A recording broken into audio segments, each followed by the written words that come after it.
So you mean to tell me that Brianna's friend who rented out that apartment on the 17th floor, that she was more traumatized than the two surviving roommates of the Idaho 4 murders?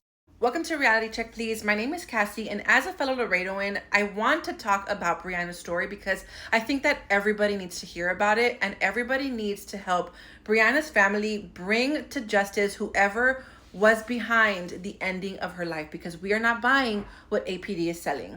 And if you've ever ended up on the Lady Bird Lakeside of TikTok, then you know that APD tends to just say that these people and these victims have all taken their own life. And now they are trying to do that with Brianna, and we are not buying it. So a few days ago, Brianna's mom, Stephanie, had a one-on-one phone call with Nancy Grace, and the episode is up on YouTube. She basically said that the friend of Brianna who rented this apartment, that her father called Brianna's mom to explain to her why they moved her daughter out so quickly.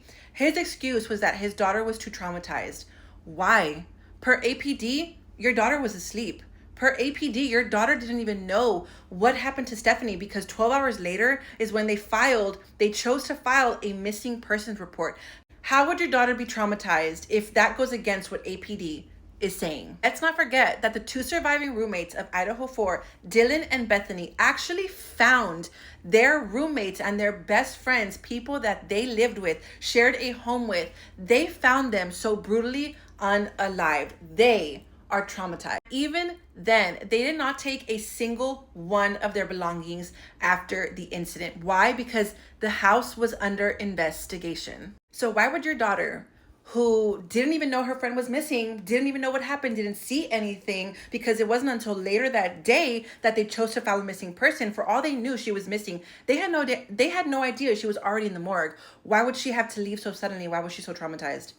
The real people who were traumatized were the two surviving roommates of Idaho 4, not these friends who clearly saw nothing, according to APD. So who's lying?